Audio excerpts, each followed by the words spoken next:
All right, well, welcome back to Happi Pod. We are here with a very special guest, Creighton Baird. Say your last name right? Yeah, you got it right. Both names. The trick is, can you spell my first name? I have it spelt wrong on my phone. I just realized that, but it's Creighton.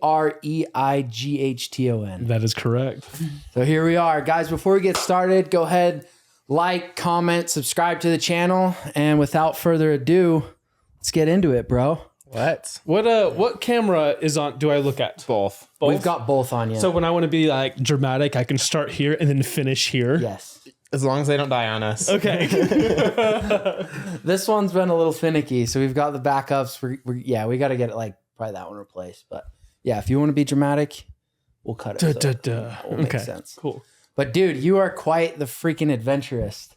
I know you just got back to America after quite the long haul. I'm not usually this tan in the middle of winter. Yeah, I mean, dude, you're golden, man. Man, yeah, I just got done with one of the coolest trips I have done in my life. I'm like really lucky to have been able to do it. I spent 3 months on a sailboat sailing to the bottom of the Exuma Island chain in the Bahamas. So freaking cool, bro. Where'd the idea come from for that? One of my best friends, his name's Carson, Captain Carson. He runs a sailing charter company in the Gulf. The winter is kind of like his slow months. And for years, Carson has wanted to sail to this very specific destination called the Chat and Chill Bar. It's this little cruiser bar at the bottom of the Exumas, and it takes a couple weeks to get there by boat. And Carson said, this year we're making it happen. He invited me. And so Carson, his girlfriend Kaylee, her 2 dogs, and myself have spent the last 3 months sailing from Florida to the bottom of the Exumas and back. Dude, that is incredible. What size was the boat? It was a 38 foot actually monohull boat. It's a Beneteau. So it's 38 feet long, 14 feet wide. Its draw is about 5 feet and a couple inches. We say like 5.5 feet, but it's closer to 5, which means like being like that shallow of a draft, we're able to get in most places in the Bahamas. And what we learned from a bunch of the other cruisers and sailing people that we met out there, when I say cruiser, that is people who like live full-time or part-time on their boat. They're called cruisers, which I think is kind of fun. Yeah, it's a great name. One of the coolest things I learned from them is that one of the coolest things I've learned from people who have been sailing the world, they say that there's no better water in the world than what we have in the Bahamas. I say we, it's not we, but it's really close. Yeah. Dude, that's freaking epic. So 3 months, what was the food situation like? How'd you guys eat? The food situation was unique. Mine and Carson, our biggest goals out there was to learn to spearfish well, learn to hold our breath well. You're not allowed to spearfish in the Bahamas using a spear gun. You can only use a pole spear. Hand pole? Yeah, exactly. 6-7 feet long. And it's a spear with a rubber band on the end.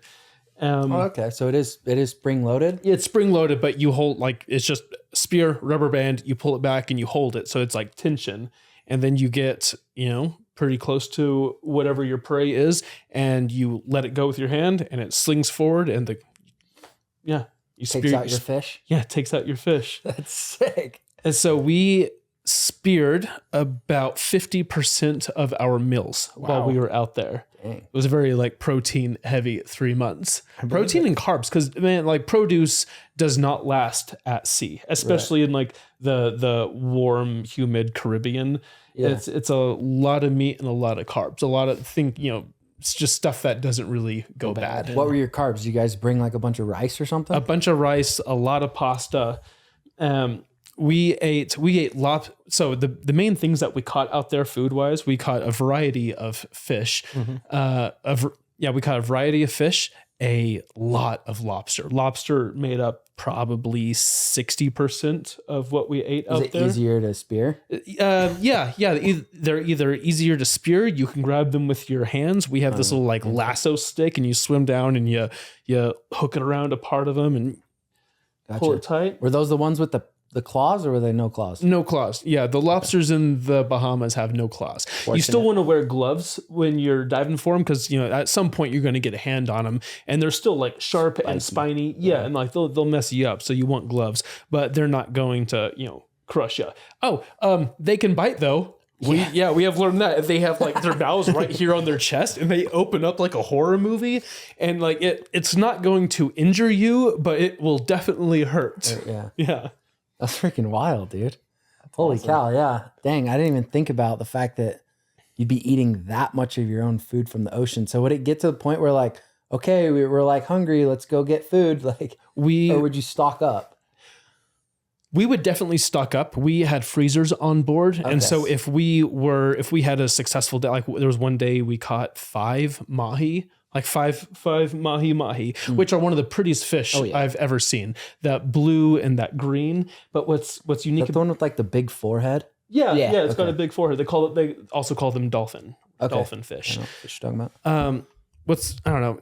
It's not unique. It happens to a bunch of tropical fish. Like the colorful fishes, they lose their color when they die. Yeah. Like quickly, within a minute or so, you can watch that color drain from them. Yep. And like, it's kind of sad. It's like watching the soul leave. I've never seen that. I hunt, and I've never seen that in another animal where you can like watch them change like that. It's like post-mortem. Wow. I did not know that they did that. Mm-hmm. So the mahi would just like turn gray or? Yeah, that's exactly right. Yeah. In most like tropically colored fish, they will become a very like muted after death. Their colors will be very muted. And like you can watch it happen live. Wow. Yeah. Yeah. So what did you do about water? You just rainwater? There are ships out there that have like rainwater collection systems built into the deck. Like the deck will like harvest the water and you put it through a filter. And so that's pretty cool. Yeah. And then ours did not have that. And many cruiser boats will have a water maker on board. It'll pull up salt water, and I don't know what the process is called, but they will make it good to drink. It's not that much for it. I think you can get a water maker for a couple of $grand. That's not terrible. Yeah, and install it in like most boats. And it'll do, I want to say like 20 gallons an hour. Oh, that's not bad. Yeah, not bad at all. So you can like leave it running all night, or if you have to like oftentimes you'd have to run your generator to like have the amount of power that you need to make water. So you might do it during the day. So it's not, loud at night, keeping you awake. Nice. Yeah. So wait, is that what you guys had? No, well, I'm telling you all the things that we didn't have on the boat. Do I need to bring this closer? Or No, I keep like going down. We'll adjust it so you'll be fine either way. Okay, as long as it's somewhat close to your mouth. Yeah, you can relax away from the mic and it'll catch it. All right, perfect. So we had 2 60-gallon tanks on our boat. Yeah. Which it's kind of nice having it divided like that. So that way, like when we ran out of one tank, then like we know like, okay, we are out of half of our water and we got to start thinking about it. Water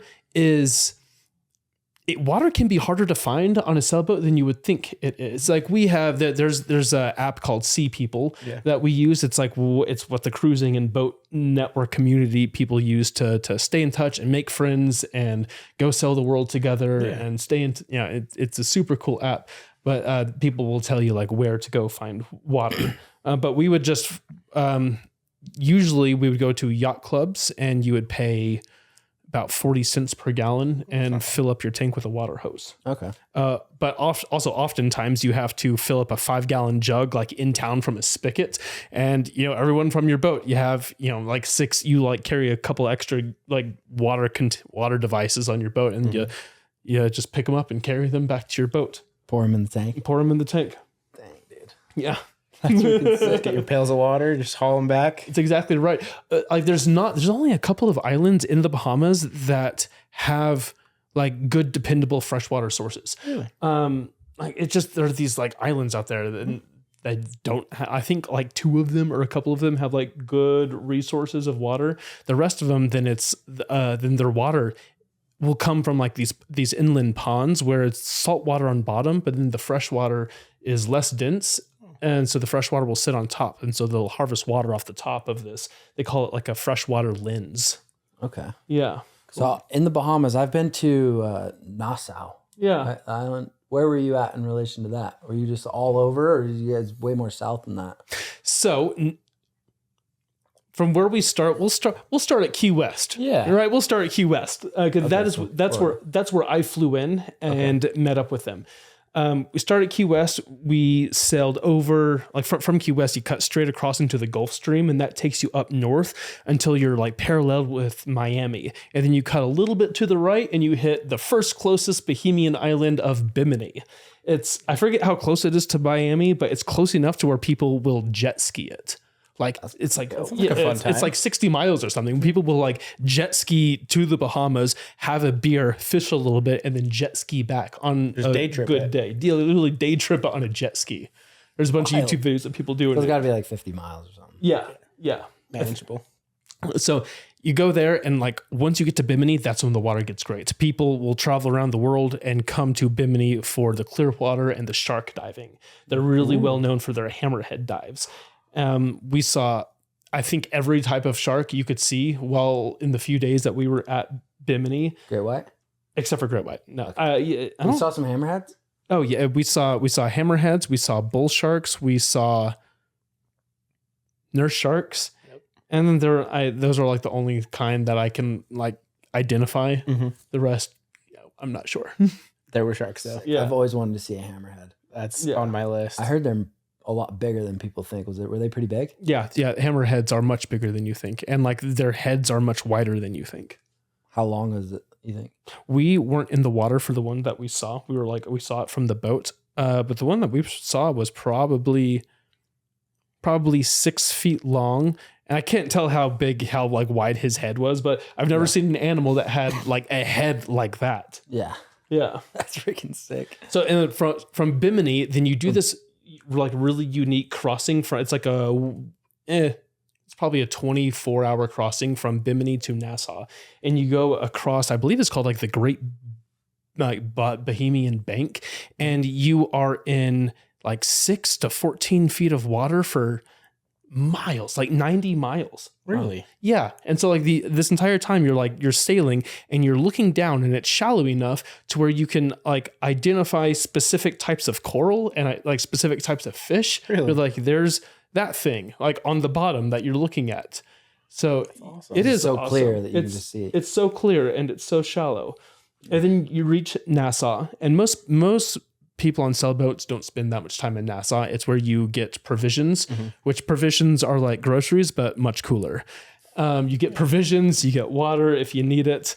You get fuel. You do a pump out, which is like pumping out the poo-poo. And then you get the hell out of Nassau. It's kind of like what you do. Less populated places. Yeah. When you were there, did you go to the resort? Yeah. Like the The Atlantis place. Like we went over there, but we didn't stay there. You didn't stay there? No, we didn't stay there. We stayed in some like grungy hostel. We got like somewhat of a real experience. Sick. I will say that the Atlantis out there, they have a Shake Shack. And so if you're like craving beef or American food after like having sailed an island chain, that Shake Shack is pretty dang welcoming. Did you hit it? Oh, sure did. We hit it on the way down and on the way back. And like talked about it for like a week. We're like, we're gonna get Shake Shack. So good. That's so sick. So from there, where did you go? From there, What was the journey like? from Nassau. Then from Nassau, it's about from Nassau. Yeah, words. From Nassau, it's a half-day sail to the start of the Exuma Island chain. Okay. And one of the first islands that you come to is called Highbourne Key. And it is a private island, but they have a very nice marina, and you can go there and get gas and water, and they have like a small little store, and it's like really nice. And two people got attacked by sharks there last month. Oh, jeez. You see, like you come into the marina and they have signs every 10 feet saying like, don't be a dummy. Look down, there are sharks. Don't get in the water. Don't get in the water. Yeah. And like if you look down, you're going to see at any given point 10 plus sharks. Oh, We saw as few as 10 and as many as maybe 30 wow. at one time. And like not just nurse sharks. These are the sharks that will mess you up. But one of the guys who got attacked, he got his face bit by a nurse shark. He was on one of those like water boards, like electric wakeboard thing, and he fell.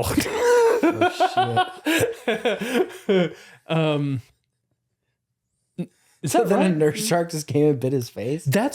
No, I'm wrong. Actually, that dude fell and then the shark bit his leg. The guy who got his face bit by the nurse shark, there's a video of this. He jumps in with them. He's like on the dock and he like jumps into a pile of nurse sharks, which people call them like dock puppies because usually nurse sharks are super docile. Like you can go in and like you can like pet them and interact with them and like it's like, you know, it's going to be fine. Yeah. But you know, not if you cannonball into a group of them and want to bit the dude's face. Yeah. They thought they were getting attacked. Yeah, dude. It's still a shark. Yeah, sounds like the dude messed around and found out. Yeah. So from Highborn Key. Cyborg key. Yeah, this is Highborn Key. Then you head south for. It's not that the island chain's not that long. It's 100-something miles. I forget exactly, but it is a few hundred uninhabited islands, some inhabited, many uninhabited. Yep. And you make your way south, and we would anchor just right offshore of whatever island had something cool to offer. Maybe one island had coconuts and we wanted a coconut rum drink that night. Yeah. We're like, we're going to stay here and go harvest some coconuts. There you go. Some of the islands had caves. Some islands, or some, like I say islands, anchorages. Some anchorages offered really good diving opportunities. As we were diving and spearfishing for our food every day. We were like in the water for a few hours every day. So you're down in these little islands. How long did it take? So you left Key West. What was kind of the timeline on what you just outlined? We left Key West. It took us 2 days to get to Bimini. We spent about a week in Bimini, and then it took us 2 days to get to Nassau. So we're about 2 weeks in when we hit Nassau. And we spend the next 2 months going all the way south and then coming back up north. There you go. So yeah, it's like 2.5 months. You get down there and then you hung out there. Did you cruise back or did you guys fly out from? We cruise. Yeah, we cruise back. This is this is my friend Carson's boat. Yeah. And we had our in destination of the Chat and Chill bar at the bottom of the Exumas. The Chat and Chill is like the main hub for people who cruise full-time or part-time in their boats in that part of the world. If you look at a picture of the Chat and Chill, it's like on an island just off of Georgetown. Then you can see from a satellite image, you can see hundreds of sailboats out there anchored. And we were one of 318 boats at the time. Wow. And so it's like a lot of people down there, like full-time, part-time. There are families with, 3, 4, 5, 6 kids, like living full-time on their big catamarans. And these families, they will travel together. They'll like come up with a plan and they wouldn't like travel with like, so that way the kids move with their friends and the kids will do school together, like homeschool on boats, and like the moms take turns teaching, and like they'll sail the Caribbean for a full year like this. It's like awesome. It's such a unique lifestyle. Yeah. And honestly, like after doing it, this type of life is in my future. I know, like it is my goal. When my plan is to get married and have kids, right? Yeah. That's like one of like my next steps in life.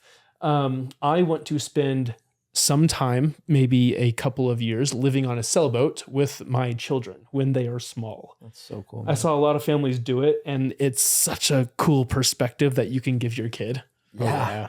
Touring the world on a sailboat, getting all their own food, spending a lot of time in the sun, like a healthy way to live. Yeah. It's like an episode of, what was that TV show? The Wild Thornberrys with Eliza Thornberry. Nah, it's okay. But it sounds epic. I'm gonna check it out now. Yeah. Bro, you're quite the freaking adventurous. It's pretty cool to hear about this and how stoked you are on it. I remember I first started watching your stuff back in the day with that rope swing video, Devin Supertramp, that went crazy viral. You were like the OG one to start the rope swing era, dude.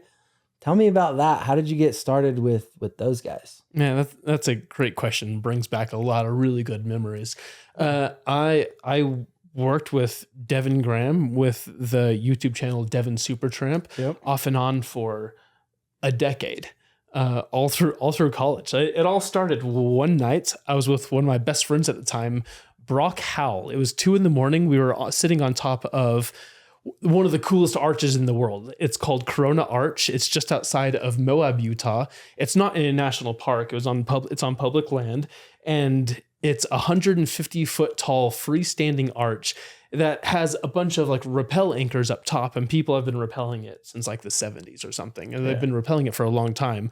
But Brock had recently like broken up with his girlfriend, and he was sad, and he was like, we're sitting on top of the arch, full moon, middle of the night, having a beer, talking about life, love, loss, happiness, all of the things. And Brock's like, hey, do you think we could swing this arch? And we're like, maybe we could. So we came back the next morning with a terrible idea of how to rig it, but we rigged it and we jumped it and course shot the rope, but we didn't die and it worked. And so we were young. I think I was 21, 22 when we did this, maybe 20. Yeah.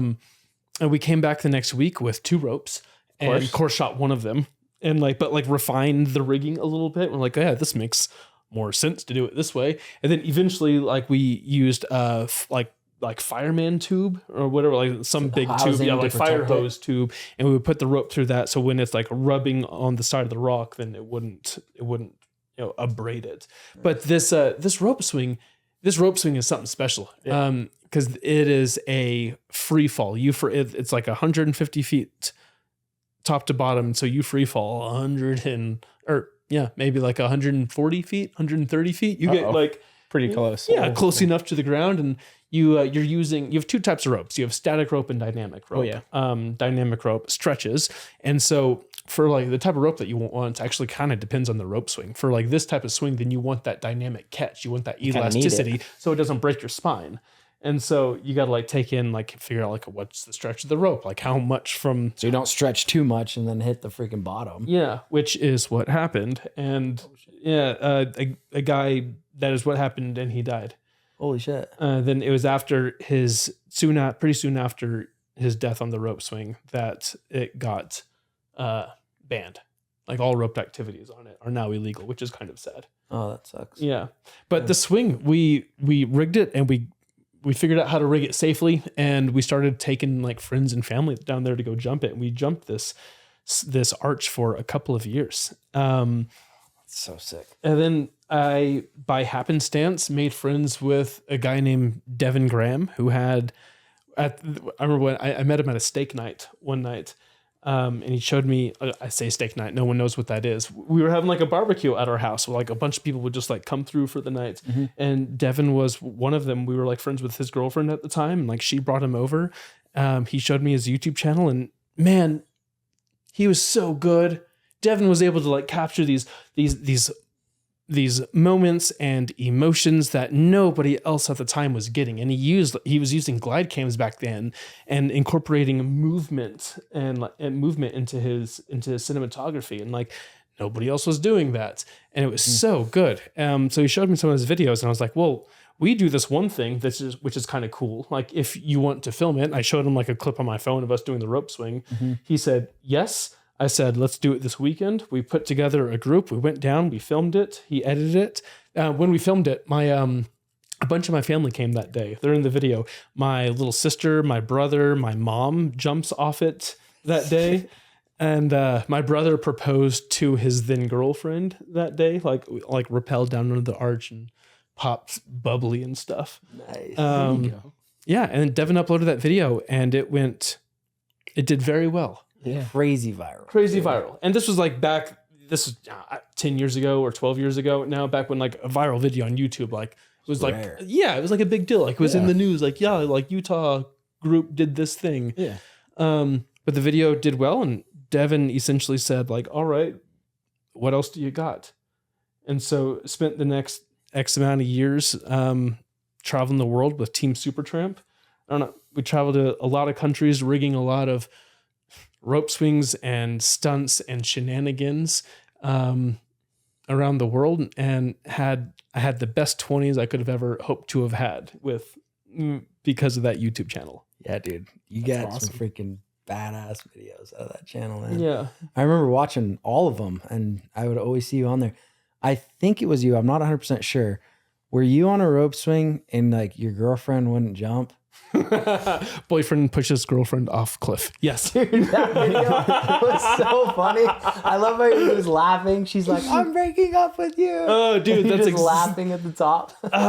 I don't know. That has 20 something million, I think, So views on it now. many, yeah. So many views. And it's like, I got hate from that video for years. You pushed her? Because I pushed her. So like a little bit of context, we were shooting another rope swing video, also down in Moab.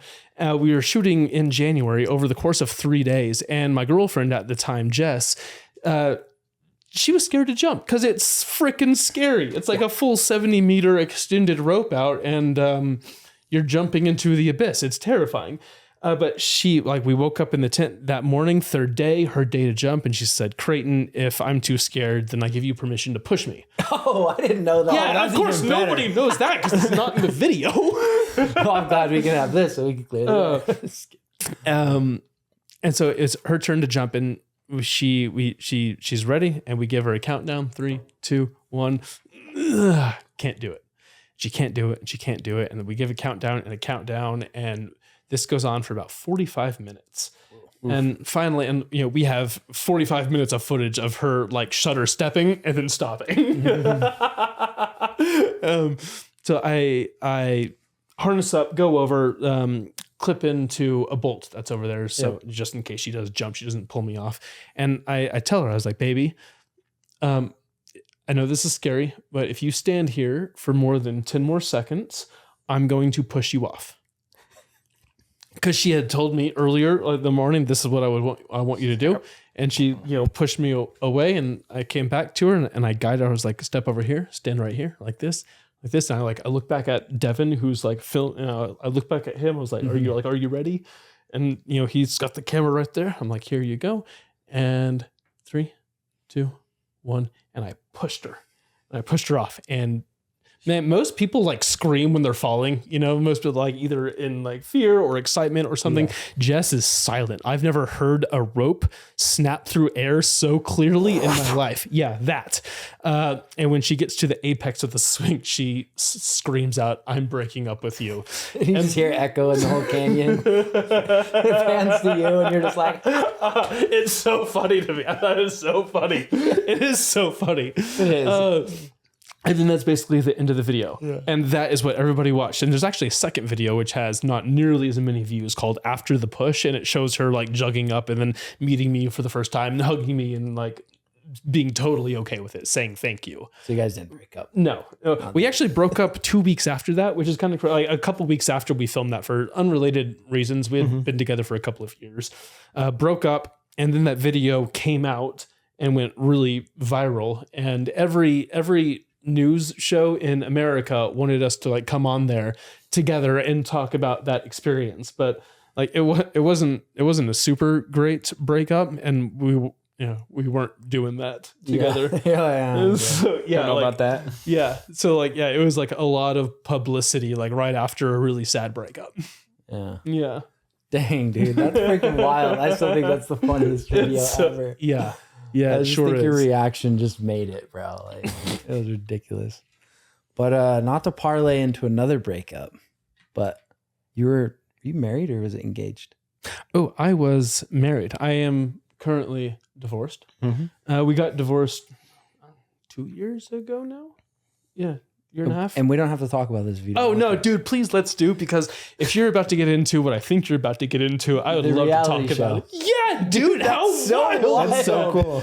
Like, that is so crazy that you did that. How did that happen? And like, what was the conversation like as far as like, hey, I know we're divorced, but can we do this reality? I was on a adventure survival reality TV show with my ex-wife as my partner. Okay, and now let's get into it. This show, it's called Race to Survive New Zealand. It's on USA Network. You can watch it on, I think, on like Hulu, Peacock, Amazon, YouTube, like all of them. If you can find it. Yeah. We're the second season. The first season is in Alaska, and our season is New Zealand. So this show, it is 9 teams, 2 people per team. They compete against each other in a series of 6 multi-day outdoor adventure races across the South Island of New Zealand. Awesome. It is awesome. Each team, you must like hunt, fish, forage, find their own food. If you are the last team to complete each race is eliminated. Oh, Right. So if you're slow and then you get kicked out. And then the final race is the 3 final teams competing head to head for $500,000 that's in a box on top of a mountain or something. Yep. And so this, dude, this show is wild. And the teams are wild. Like it, you have the hunters. You have another team is the smoke jumpers. You have military people. You have like an oil rig working team from Canada, and then you have the super recently divorced but like kind of adventure-y couple from Salt Lake City. yeah. And so, dude, this my ex Paulina, like our relationship was built around the outdoors and getting out and playing and doing things together. She was like the ultimate adventure partner. She was so great, like for that. Yeah. We dated a couple of years, get married like a year and a half, separate, get divorced at about 2 years. And we got divorced on a Monday, and we got a phone call that Thursday from a casting director saying, "Hey, we're looking for a husband and wife to be in this show. Would y'all be interested?" And we're like, we just got divorced. And you can like hear them perk up, and they're like, "Would you still be interested?" And we're like, that just got way better. We're like, that's even better. And we're like, no, we are absolutely not interested. Like, no divorce is a good divorce, like including ours. Like, we didn't, like, absolutely not. And then they're like, it's for $500,000 if you win. And we're like, okay, what is this stupid show? Give me the details. Okay, so we watched the first season, and we would have done really well. I can't say that we would have won, but we would have been in the final. Mm-hmm. We would have been in the final 3 teams competing for $500,000. So I knew that, and so I was like, that's a 1 in 3 shot at $500,000. That's crazy odds, man. That's like pretty damn good. Yeah, dude. Nobody's ever given me a financial opportunity like that before. So, man, I can suck it up, and so could she. And so Paulina and I, we said yes. We went and did post-divorce pre-race couples therapy to just basically just like yell at each other and just say all the shit we needed to before we like got hungry on camera and said it like out of spite or whatever during the show. Yeah, dude. But the post-divorce therapy was great. It got us in like a pretty good like mindset to be with each other for, like that temporary time. Mm-hmm. And we each trained pretty hard for this. It's like, it's a hard thing to asking your body to be in that type of shape is hard. These races that we do, 6 of them, they'll be 20 to 40 miles long with thousands of feet of elevation gain off trail. They will incorporate technical disciplines such as climbing and canyoneering and caving and tandem whitewater pack rafting and sea kayaking. You do everything. Holy crap. That's a widespread. And that is our background. There's not a single one of those sports or hobbies that we didn't do regularly and like to like a pretty high degree. So you're like, oh, we're made for this. Yeah, man, we felt we were made for this. We didn't know we were going to New Zealand until like a week before we left. They didn't even tell us. They just like sent us our tickets and it said New Zealand. They're like, okay. You're like, all right. Yeah. Did they not want like information to get out about the show or something? Exactly. Yeah. And I assume, they told us to prepare like we were going to spend a spring in the Cascade Mountains. Or like, that's the type of environment that you'll be in. And like, we bring everything with us for 40 days. Like it comes on our backpacks, on our backs. Yep. And so like ultralight stuff is the name of the game. Oh yeah. I think I got our pack weight down to, mine was 26 pounds. And I think Paulina was for 40 days. Wow. 20 dry weight, no water, no food. But 26 pounds and Paulina's was 24 pounds. Wow. And like you produce your own gear, you bring your own gear. The show doesn't pay for it, and it's expensive. Everybody spent a lot of money on like High lightweight quality, gear. super lightweight. Yeah. It's got to last. Yeah. If it breaks, then you're screwed. And we went looking for, we were lucky and were able to get sponsored from our Salt Lake local gear and clothing manufacturer, Black Diamond. There you go. Yeah. So they hooked us up with all the gear and clothing that we needed. That's Fortunate. super dope. Yeah. They've got some good stuff. Yeah, dude, they got really good stuff, and they had the type of like lightweight and durable stuff. Because man, there's nothing more important than your clothing out there. We weren't allowed to bring a tent. Every team just had a tarp, and it was below freezing for much of the time. Like all our stuff was frozen in the mornings. Holy crap. Yeah, man, it was real. It was like real deal survival racing, dude. These race days were burning 6,000 calories a day, and we're eating very little.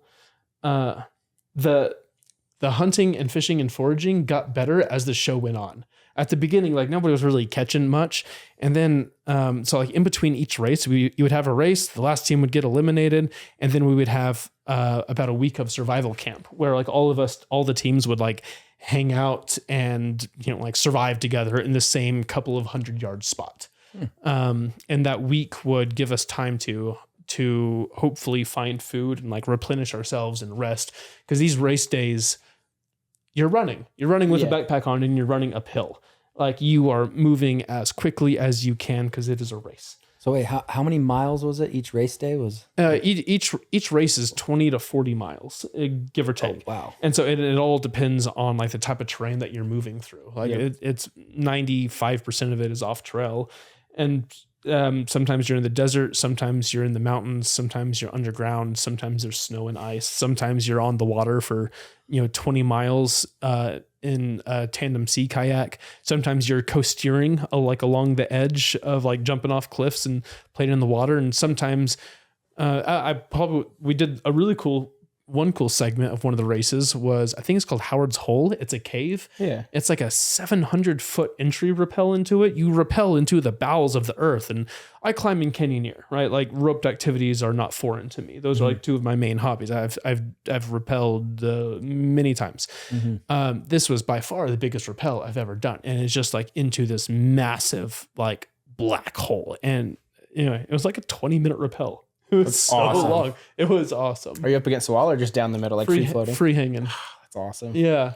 Just pitch black? Yeah. Actually, no. Not. It was like dark below you, but like as the further down you got, then like you were able to see more.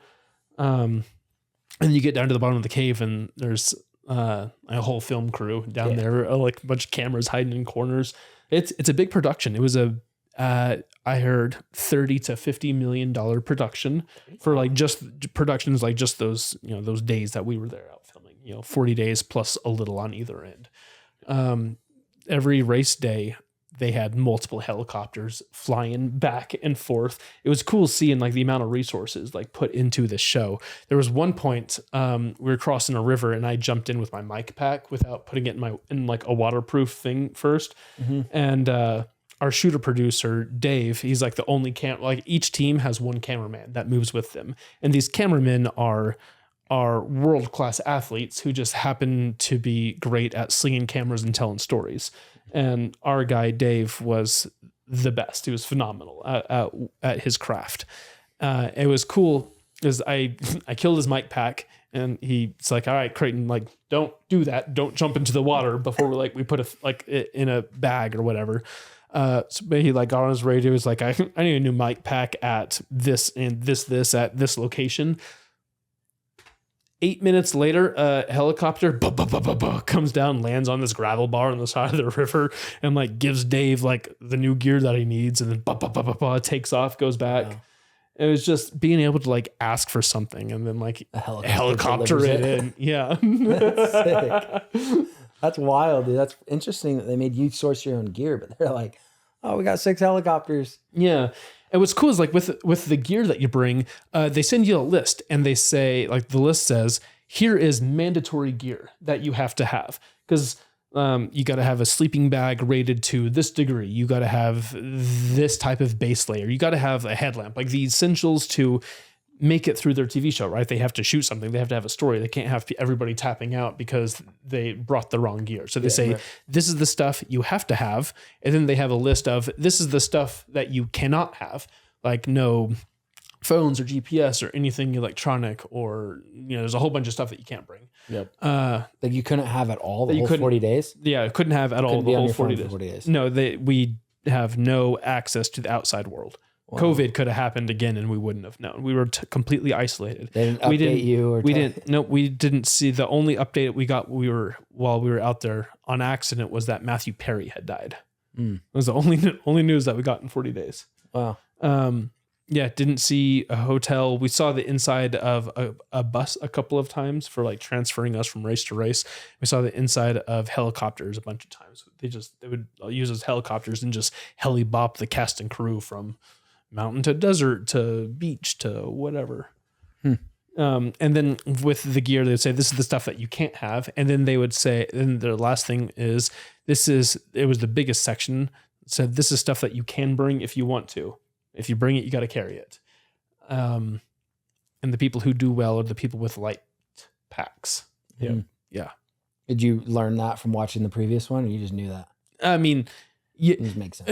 It helped a ton having the first season to watch it and like have like a concept of what it is. Like because some of the teams in the first season, they thought it was going to be more survival than racing, but honestly, it's more racing than it is survival. And so when you go for like survival, then you go for like heavier packs. And so like this week of survival camp, how are you going to like hunt and fish? And like, you got to bring snare wire and like try and like snare things. And like, there's a lot of, there's just like a lot of things to think about. Like, what do you need to like procure food and keep yourself in it? Versus like a heavy pack when like, like Paulina and I, we were finishing the races with the first 4 races we finished within like 20 minutes of 3 other teams. I think 3 or 4 other teams, really? I think 3 of the other teams. Like the competition was fierce, and these were multi-day races. We would race for 3 days and then finish within a few minutes of each other. Wow. So like race days, the race days, it's about a 12-hour day. Yep. It starts like every day. The time would shift a little bit depending on something behind the scenes, but it would typically start at like 8 a.m. So we'd wake up at 6, get camp all, if we had food, do breakfast, maybe like suck the brain out of the hedgehog skull if you're lucky enough to have one of those. Sounds great. Yeah, dude, gets you going in the morning. Get everything all packed up, and at 8 a.m., like you're counting it down on your watch. And so all of the teams start at the same time every day, no matter where they are on the course. Yep. 3, 2, 1, go. And you just go as fast and as hard as you can for 12 hours. How did you navigate? They give you a map and you bring a compass. And classic. So you got to learn, dude, navigation is the name of the game out there. You got to learn to become a pretty good navigator, which, we messed up plenty. Everybody gets lost plenty. But generally you got to like know how to read like a map and compass and figure that part out. Wow. Yeah. So what was the hardest part for you personally? What was the biggest challenge? I mean, without a doubt, like the go-to answer is going to be hunger.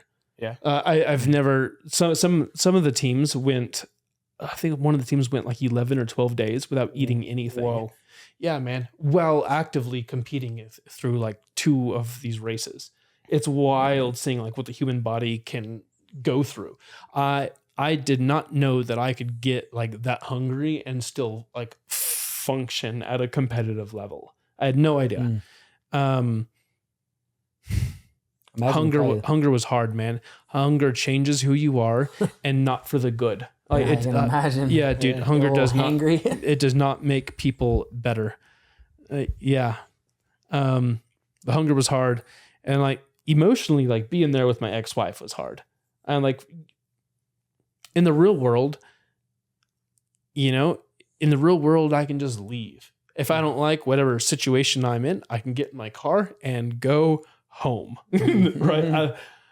With this, like, we're spending like 40 days under a tarp together. Like no one else, but like the 2 of us and our cameraman. And like for what it was, we did really well. And like, man, I'm so proud of like Paulina for like how she did in this race. It was hard and it was cold and it was hungry and she raced her heart out and she never quit. And I'm really, really proud of her for it. It's freaking awesome. It is freaking awesome. Like I knew, even like divorced and with our differences, I knew that Paulina would be a good partner in this because, you know, it's what our relationship was like mostly built around. Yeah. So, but even with like, you know, that great aspect, it just, you know, emotionally, it's hard being out there with, you know, with that type, with, you know, your super recent ex for 40 days. Yeah. Yeah. Would you interact with the other teams as well? Or was it pretty like just you and her and your Cameron? Oh man, survival camp was awesome because we would get to interact with everybody. Yeah.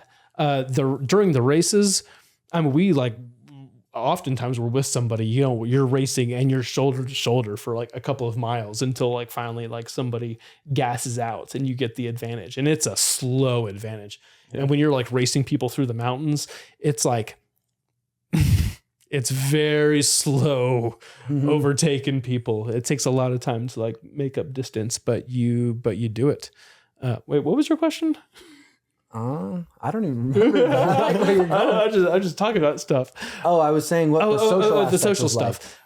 So yeah, dude, like when you're racing, oh man, you're like talking shit and yelling at each other. And I'm gonna get you. Yeah, dude, because sometimes you're on foot, like playing head games. Yeah, dude, like sometimes you're like on foot running through a meadow. Sometimes you're like both on ropes at the same time, climbing, you know, a couple 100-foot vertical cliff, and just sometimes you're like canoe racing across the lake, and so just. Yeah.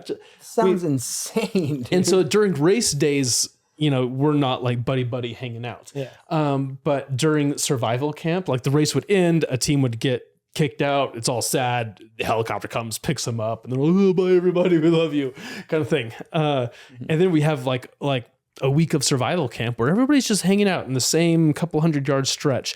And yeah, dude, like you get to like you're like competing against each other, but man, there's what's the term they use? There's a trauma bond between everybody. Yeah. And like, cause you're all in it together. Like production gets to see you, but they're not with you. Like these are your brothers in arms.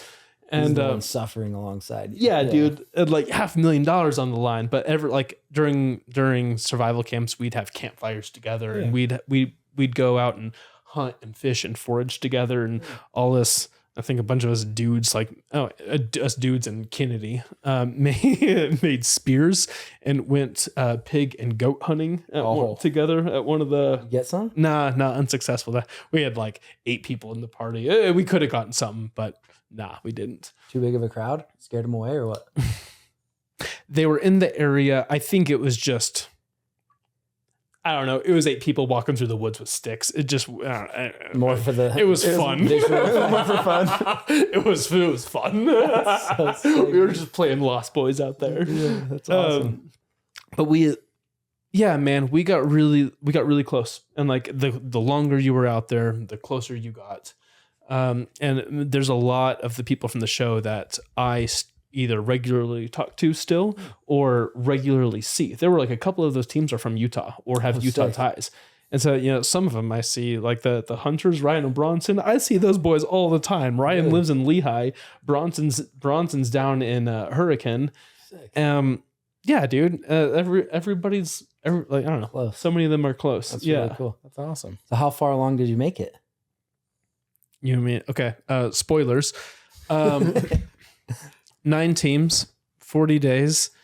It comes down to the final race, and head to head, Paulina and I took 2nd place. No way, bro. Yeah, dude. We did. I'm really proud of us. That's so sick. We took 2nd place to the team that won was the Smoke Jumpers, and these boys, Ethan and Tyree, and these guys are like outside of just being good dudes and American heroes.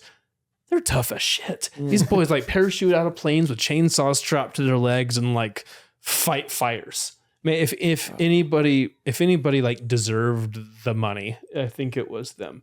Like if I was gonna lose to somebody, I'm happy it was them.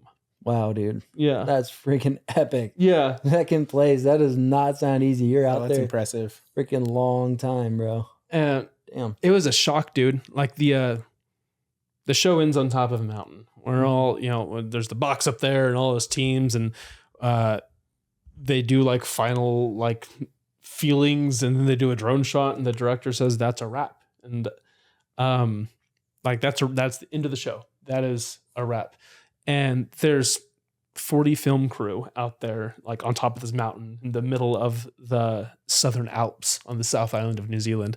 And this film crew is amazing. Like they've been with us for 40 days, and like they didn't do the race, but we saw them, we would see them, they'd get helicoptered and dropped off under a tree or on top of a rock or like on a peak. And like they had food, but they still like went through the shit. They were put through the ringer still. Yeah, for sure. And it was hard for them to spend 40 days watching this group of people starve and like get in like emotionally bad ways. And it was emotional for them. It was like really hard for them to watch this. And so the director says, that's a wrap. And there's like 6 malnourished contestants up there. I lost close to 30 pounds. And immediately that's a wrap. All like production, everybody started ripping open backpacks and coat pockets and pulling out lunches and snacks and fruit, and like gave everything they had to us. And we all got so sick. I bet. Dude, like I processed stuff or what? Yeah, dude, I crushed a pepperoni pizza immediately coming out of it. So we like they gave us food, and the food was great. And they helicoptered us from the top of the mountain to like a market in this like small town. They just like landed us there, and we had handlers, and our handlers like, here's a credit card, get whatever you want from this market. I spent $700 something on like panic buying food. Just bought $700 worth of like packaged salmon that like wouldn't expire. And so I got all this food to like take home with me. And we ordered pizzas to like have pizzas delivered to the hotel, and got to the hotel and started eating pizza and started vomiting and started eating and started vomiting. And I ate this pepperoni pizza till about 6 a.m. I would wake up, vomit, eat more, go back to sleep. I literally couldn't stop. I couldn't stop eating, and I couldn't get out of bed. Was it the taste, or was it like it's settling and you're feeling having food? Oh, it wasn't the taste. It was like my body like not knowing how to handle all unlimited this food now. Yeah, because you had fought so hard for it for so long, and now it's just there. You're like, I have to. Dude, ask me what we ate while we were out there. What'd you eat? We ate the main things that got us through 40 days in the backcountry of New Zealand were Canadian goose eggs, eel, like freshwater eel, and a few fish, and hedgehog. Mini hedgehog. You would just catch it by hand or what? The eel? Yeah, dude. So eels are awesome. Eels, like, hands down the best meat that we had out there. These eel, you have like long fin eel and short fin eel that live out there. There are a couple of different ways to catch these eel. If you want to get something stinky like guts or entrails or something, and you can put it in a sock, tie your string around the sock, throw the sock into whatever body of water it is, a pond, a river.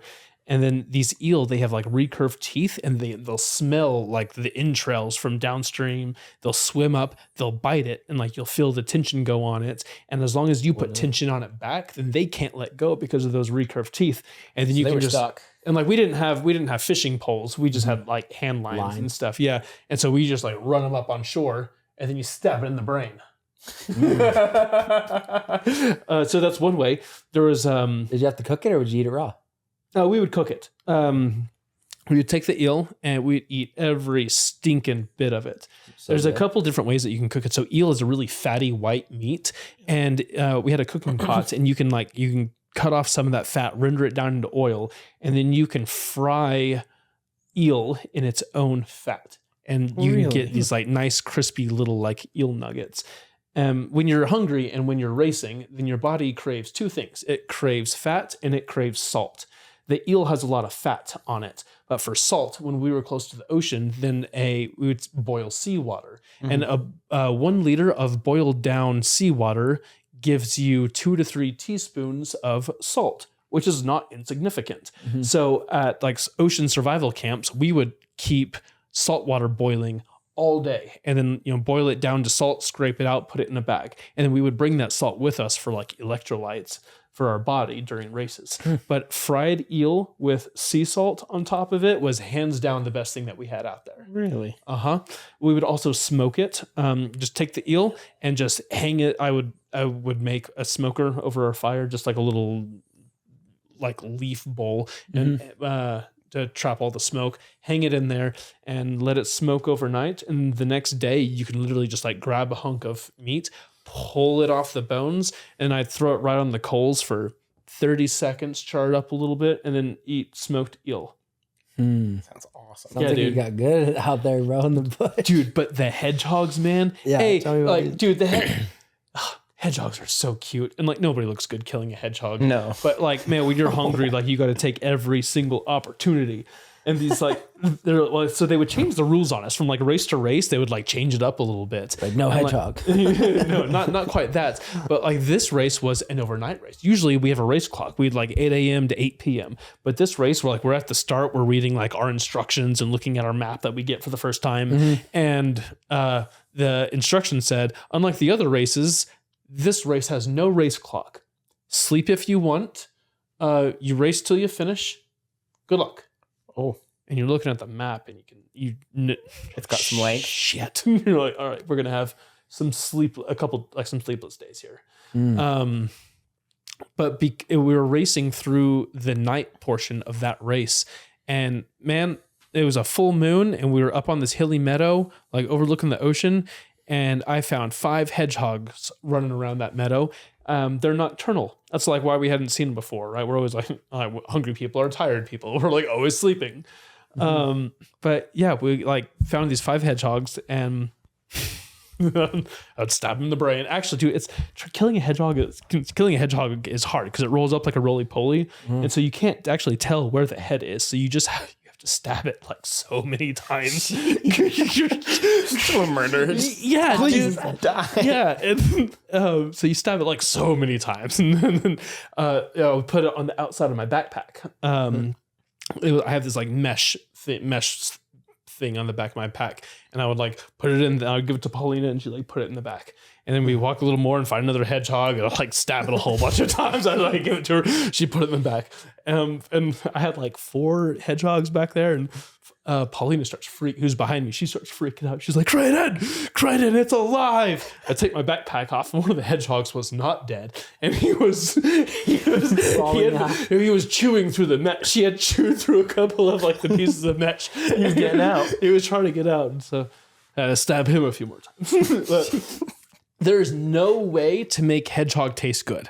Oh, it's a rodent, so that makes sense. Yeah, we still ate it, but the most valuable part of a hedgehog, which is an invasive species in New Zealand, and it is like an environmental favor to kill as many of them as you can. Doesn't feel that way. Doesn't feel that way.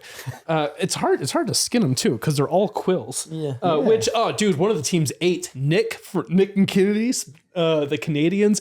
Nick got really hungry and he's like, "Hey man, what are you gonna do with those quills?" I was like, "Nothing. Do you want them?" And he's like, "Yeah." I was like, "Are you going to eat them?" He's like, "Yeah." He took the hedgehog skin and quills, which when it's pulled off, it's like this little cup of 1,000 needles, and he throws it on the fire for like a minute and like hits it with a stick and like gets all the points off. And then Nick he eats porcupine quills and porcupine skin. That can't be good for you. It's not. We played a game called Will Nick Eat It? Nick makes it to day 40, and I'll tell you, yes, unequivocally, Nick ate it every single. There was nothing that Nick did not eat, and we offered him. I watched him eat. He found a Canadian goose egg, with a fuzzy baby chick inside it. Oh, I watched him pop that fuzzy chick right into his mouth. It was ready to pop out. Yeah, and dude. you just When I firmly believe this, when it's the end of the world, nuclear apocalypse, and there's like only a couple things left, it's going to be like cockroaches, Twinkies, and Nick. He's just gonna be up eating everything. Nick, at the end of it all, Nick and Kennedy, they will be there. They were the grittiest team. Like, out of all 9 teams out there, Nick and Kennedy, there is no one more gritty than them. Dang. Yeah. awesome. It sounds like it. He's just willing to eat anything. I mean, how do you It beat that works. guy? Yeah. Yeah. He's just always full of nutrients. But like the best part of these hedgehogs, so like you eat the little bit of meat that's on them, but the best part is the entrails, the guts. Like you can take the guts, and I would take them in the left hand, and I would go and I would stand in the river and like hold the guts in the river. And I would have my knife in my right hand, and I would just wait and wait. And eel are annoyingly nocturnal. And so it's normally at night and it's cold, and you're sitting there just like guts in one hand, knife in the other. And they would come up, and it would, I would shine it with my headlamp. I would spotlight the eel as it's coming for the guts, and then I would stab it in the head. And there you go. There you go. Oh, there was actually recycling. and there was one more time. Another time, I did catch one with my hand. It was that time I was cleaning. It was like when I figured out, guts are the best thing. I was gutting and cleaning like one of these hedgehogs at the river during the night race. I'm very tired. It's cold. I'm like not half asleep, but like delirious, like half in the water, like scraping out these hedgehog entrails, when all of a sudden something hits my left hand. I'm like, whoa, what is that? And like, I look down and I see this eel that's the size of my leg, like munching on the guts that are in my hand. I'm like, that's not real. and then it takes another bite of it. And I was like, oh my God, it is real. And a few days before the river rafting team, Ethan and Corey, they lost a fish. They were like fishing, and like they like caught a fish, and they lost it. Like it had it in their hands, and it like wiggled out. Real sad, devastating, right? When you're that hungry, devastating. That's what I thought when I saw this eel. I was like, you will not lose this eel. And I grab it by the neck so hard, my thumb like pops through the skin of its neck, which made eel, they got like pretty thick skin, but I grabbed it hard enough. I like felt I still feel it, dude. Like my thumb go inside this thing's body. Like it's alive. Yeah. And I grab it. I throw it on shore. I scream for Dave, my camera. I was like, Dave, who's like in his little tent, like it's like raining and like shitty outside. He's like, what? I was like, Dave, get out here. He's like, this better be something good. I got one. So Dave comes running out in the rain with his camera and like films me with this eel, and it made the final cut. There's a couple seconds of that. Nice. Big old freaking eel he's caught by hand. Yeah, dude. So I like finishing that race. Like I did I finished it with like 4 or 5 hedgehog and this big eel like in the back of my pack. Good. It's like we didn't have time Finish the race and still had food. Yeah, because you don't have time. We didn't have there was no time limit on that race. There was no like race clock, so we don't have time to like stop and cook. So we just went, and I just like had all these dead animals in the back of my pack. Just collecting. I have to tell you one more dead animal story. I'm so sorry, y'all. We're talking a lot about this, but one of the races, the rules said like we were racing on a private sheep farm, and each team was allowed to kill 1 sheep per race day. So not at survival camp, but you could kill a sheep during race day, which you can't really do if you're like there's incentives to get to camp early. And if you're like competing and it's close, you don't have time to like kill a sheep, process it, and like pack the meat out and like race carrying that much. It just like logistically it doesn't make sense, even though you're starving. But there was one of the teams. Oh, the Canadians. Yep. They thought they were gonna lose. They thought this is the race we're getting out. Like it made sense why they would think that. There were like a couple teams that were just kind of like dominating at the time, and they're like, this is probably our last race. So they decided to have some fun and kill a sheep.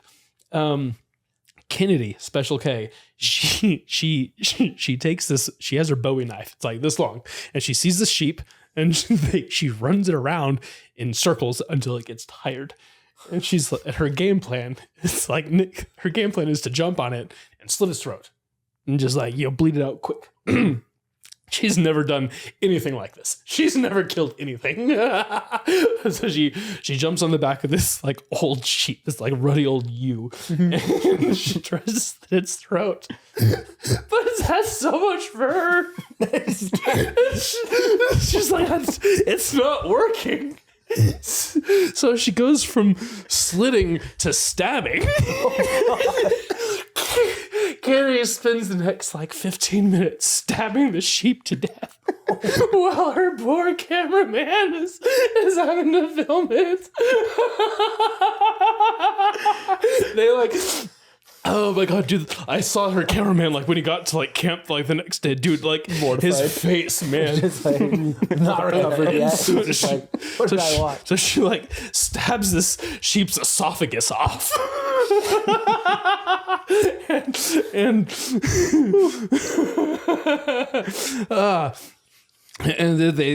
they process it.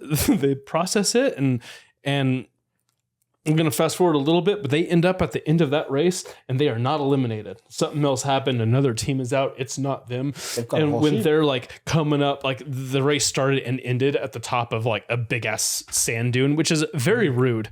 It's like a very rude place to start and then finish races in sand. That should be against the law.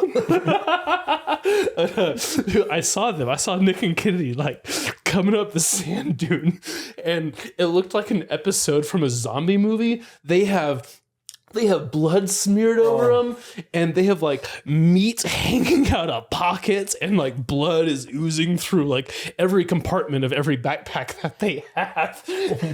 I'm pretty sure they had to do that take twice of like coming up and over because they like cleaned them up. They're like, you're too we can't bloody. show Like this. this is Too far. This is pretty horrific. Let's clean you up a little bit. Blood everywhere. But they spent that next survival camp making sheep jerky. Kennedy did it, dude, all day. She smashed that meat thin and put it over like sticks in the fire to smoke it, and made a bunch of sheep jerky. Ate good so the good. rest of the races, huh? Yeah, dude. They did it. It helped a lot. I bet. It helped a whole sheep. Yeah, wow. Yeah. That's crazy, bro. She just gets on its back. Yeah, dude. Like I said, dude, grittiest team, man. Grittiest team. I'm so proud of them. Yeah, that's Savages, bro. that takes a lot to. I mean, stab a sheep. I've had the opportunity to dock sheep where you know cut off their testicles and stuff, but they're thick. Like that's the only word I know how to use. Like the that testicles wool. are thick? No, Oh, the the sheep wool. are thick. Like because we'd have to pick them up and like hold them and keep them out, so they couldn't. And one, they're not easy to catch. And then to have to pick it up and hold it, you're like, I can't grab properly anywhere because the wool is just like, it's just so dense. So much of it. Yeah, so I just thinking back to that, I'm like, how would you properly approach stabbing or slitting the throat of a sheep? When I think back, I'm like, you can't. I guess if your life depends on it, you freaking make it work. Yeah, oh, dude, like all that thick wool, it's a lot to hold on to. That's fair. Yeah. One of my favorite things at rodeos is mutton busting, where they like put a the great little sport. kids on the back of little sheeps. Always wanted to do that. Right? You should do that for one of your YouTube videos, but like yes. as adults. I have a sheep. Did you see my sheep? I saw your sheep. Yeah. Yeah, dude. I don't know if you guys know this, but Dallas has like a full-on farm out here in the valley. Oh, yeah. Yeah. What are the animals you got? I got 2 goats, a sheep, too many cats to count because both our cats had litters. I think we have 7, 5, and then plus the 2 moms. So 12, 13, 14 cats. And then 3 dogs, 7 goats, 7 ducks. And then like 15 chickens.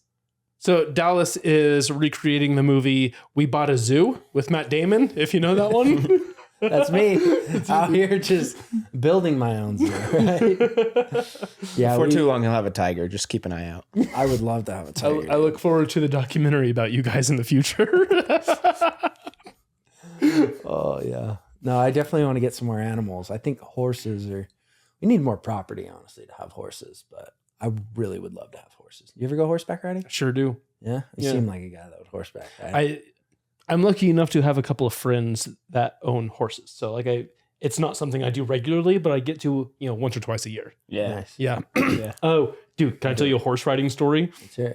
a couple years ago, we were shooting this travel TV show on the island of St. Croix in the U.S. Virgin Islands. I was host. I was host of it, and I got to cast a co-host for the episode, and I chose this local Crucian girl named Olivia. She was like born and raised on the island and had like a really unique perspective on what it's like growing up out there. One of the things that we did over our 2-day shoot was we went horseback riding like up through a sugarcane plantation overlooking the ocean. It was real pretty. And then they're like, do you guys want to take the horses in the ocean? We're like, yes. Didn't know that was a thing, but absolutely. And so we take the horses down and like go across the sand and into the water, and the waves start coming up and breaking against the horses' legs and their bellies. And like we finally get to the point where the bottom of the saddle started getting wet, and Olivia's saddle gets wet, and as soon as that first wave hits it, hundreds of cockroaches come out from between like the blanket and the saddle. They just spill out and crawl all over her legs and the saddle and the horse. And so we have this poor girl just getting covered in cockroaches, freaking out from like 6 different cameras and a drone. Like it didn't make the final cut, but how did that not make the cut? I know. Like, if anything, it should have been that. Yeah. That footage needs to live somewhere. That's wild. So they all just lived in there, and then when the water touched them, yep, that's crazy wild. Yeah. So what did she do? Just freak out, or That's exactly right. But she stayed on the horse. She didn't jump off. Good for her. I'd have jumped. Yeah, she waited till she was like, I think she got off like once we got back to sand. She jumped off. That makes sense. That's wild. Well, I've heard you can swim with horses. Oh yeah, they float, right? You ever done that? Yeah, not deep water. I've walked across rivers and stuff with them a couple times. I've always wanted to do that. That's cool. Go where you're floating and the horse is just swimming. I've seen it where you like hold onto their tail and like they'll like drag you behind them. Behind them, yeah. My one buddy, he was like, yeah, usually when I swim with my horse, I do it naked. I was like, why? And he's just like, I just like it. I was like, okay. I mean, I like being naked and I like horses. Not quite that far. No. I remember one time I was hanging out with him. He's like, you ever had sex on the back of a horse? I was like, no, have you? I didn't know that was a thing. Like, he's like, oh, you'd be surprised. Girls love it. Okay. Yeah, he's a little wild. I don't hang out with him too much. But. Oh, dude, I got to ask you. Okay, if you haven't had sex on the back of a horse, where is the wildest place that Dallas has ever made love? That's a good question. That's a good question. Do you know his answer? No, I'm excited to hear it though. I mean, it's kind of generic, but like probably in the bathroom on like a commercial flight. No way. You got that? Yeah. Dude, congratulations. Mile High Club. Yeah. There you go. On a commercial flight. Yeah. I've heard that where you sit on the plane and like whether it's daytime or nighttime make a big difference on like It was nighttime. It was nighttime. Yeah. Most everyone was sleeping. She goes in, I go in a couple minutes later, and no problem. Which bathroom? Like a front, middle, or back? It was a middle. Middle. Yeah. There was passengers on both sides. What were you thinking coming out of there? Like, okay, like, you know, you're done and like one of you guys is about to open the door and walk out, or like it's you, like what's going through your mind? That was just a part of my life where I just did not care. I was just like, no one stopped us. It's already done. What are you going to do? Like, well, you can't prove anything. You're going to kick us off the plane?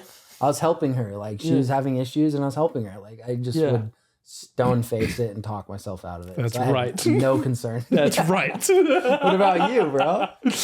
Ooh, best place my most favorite place I've ever made love. Do you know what a portaledge is?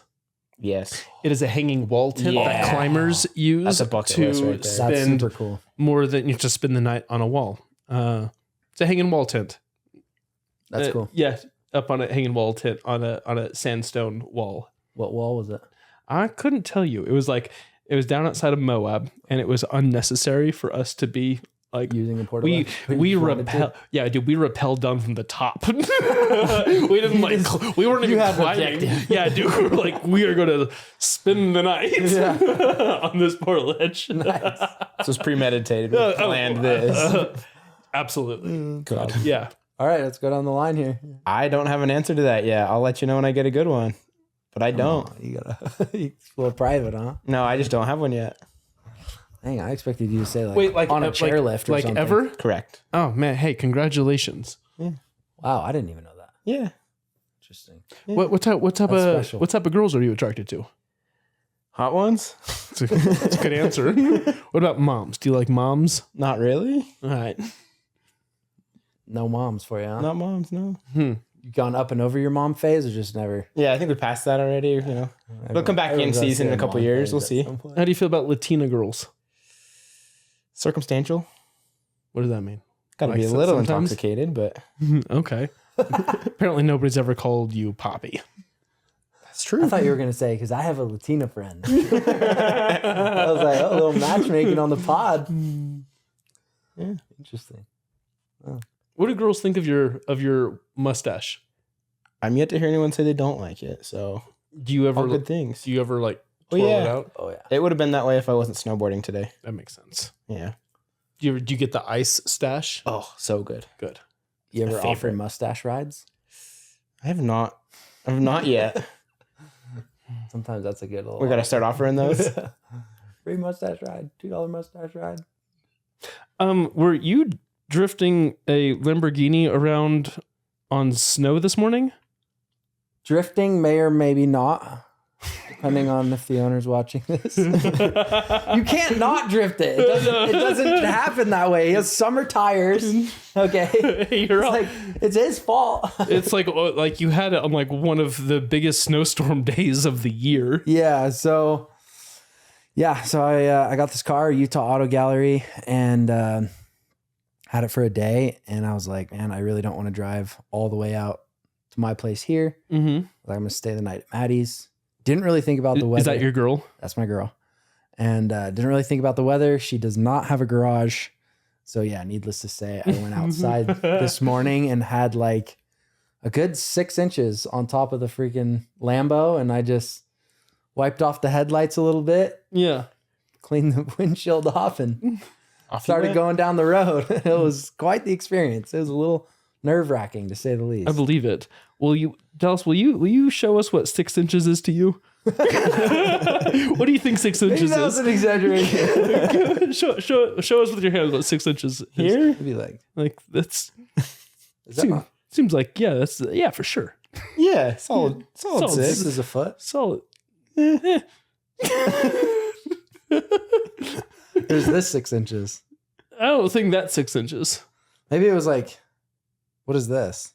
That's Looks like probably 4 or 5. I don't. No way, dude. I don't. An inch is only like this big. I want to say that's probably 6 inches, which is Is like that what you not did. what I was?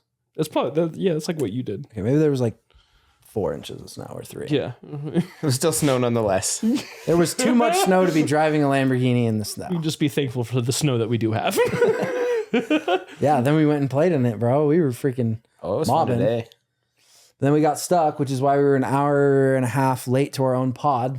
Thank you for being so gracious with your time and very not being patient. like, F these people. I'm out of here. They're late. I gotta hang out and eat Dallas's food. I'm There are glad you worse did. things in life. Yeah, and there were Girl Scout cookies downstairs. Oh, I didn't know that. Yeah.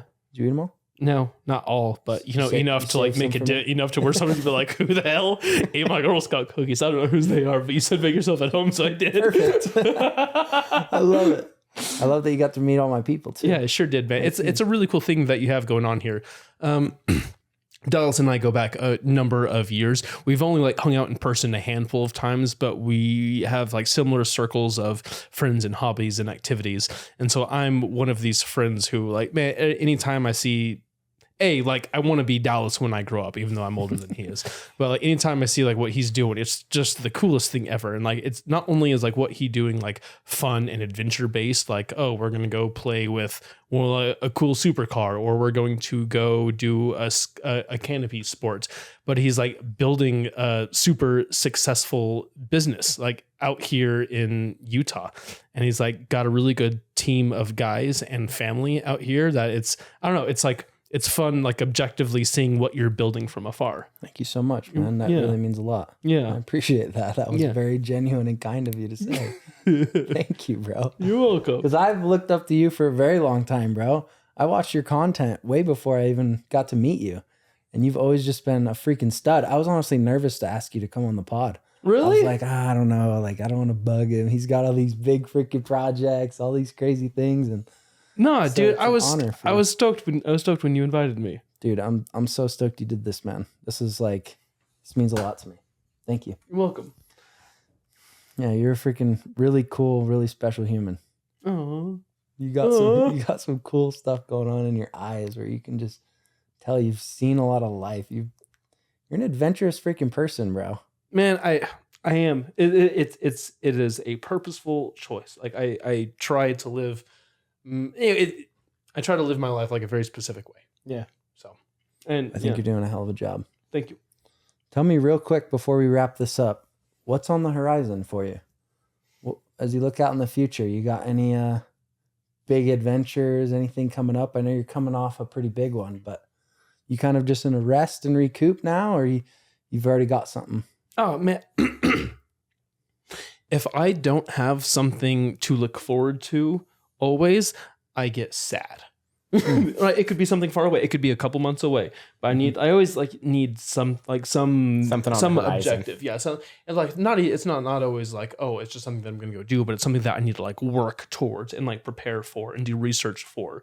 Like, oh, I'm gonna go do an obscure pack rafting river that doesn't have a lot of information on it. So I get to really like nerd out and get into the weeds. So there's always something like that. And because like we're coming like towards the end of winter and we're coming into paddling season. So coming up soon, like I have, I got a couple of trips. I'm going to Hawaii in a week. Going to go backpack the redwoods in 3 weeks.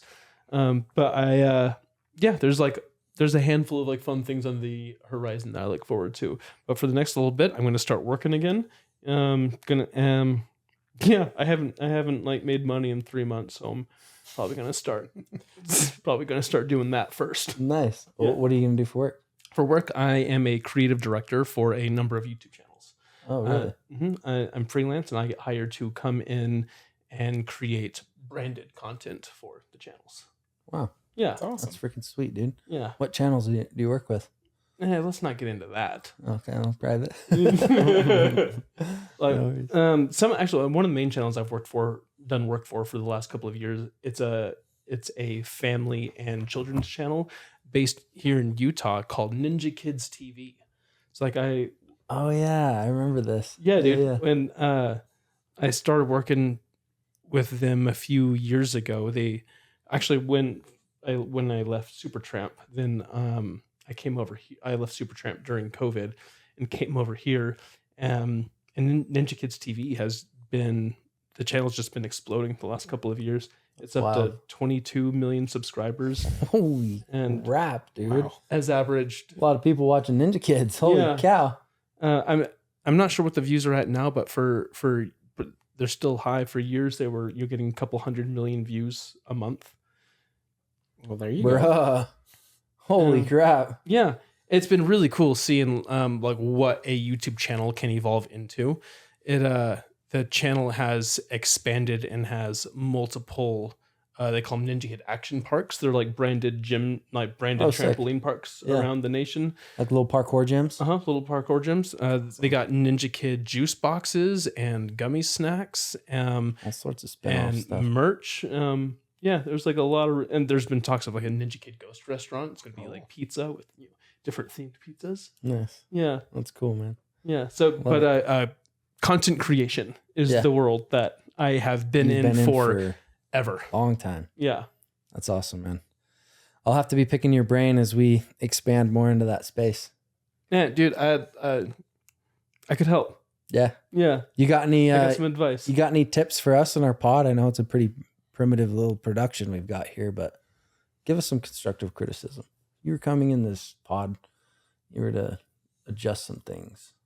The biggest thing that from looking at your podcast, the biggest thing that I feel you are lacking is shorts. You have Just talking about Very this. aware of that one. Yeah, shorts are how you grow your audience. You get recognition, and people will stay for the longer videos, but people find you from your shorts. And there's with AI is changing the film and media world so quickly. There's like AI software where you could like take this podcast that we're doing, let's say it's an hour, and you plug in that hour finished video, it will automatically go through and like cut it up. Like it'll like know what you say and like cut it up into like cool bits and like automatically put B-roll in for you. What's the best one that we should use? I can't tell you. I don't know. And then there's there's like software that can automatically put like transcribe it all, which is like an important thing in shorts. We need that. Yep. But yeah, that would be the biggest thing that I would change. Sweet. We'll do it, bro. Appreciate that. Well, bro, it was good to see you. Huge appreciation for you being here, dude. Thank you so much, man. Till the next time. Absolutely, bro. We'd love to have you back on. All right. So how do you end these things? We just say that's it for today's episode, guys. We'll catch you on the next one, and peace out. Do you tell them that you love them? I will now. I love you guys. Thank you for making it all the way to the end. I love you guys too. Thank you. We love you. I know. It's like so we've much just love. been, like talking bullshit for an hour and you're still here listening to us. Like that means a lot. Yeah, So thank you guys. It's Much an love. endeavor to commit to, so we appreciate it. Yeah. Much love. I love it.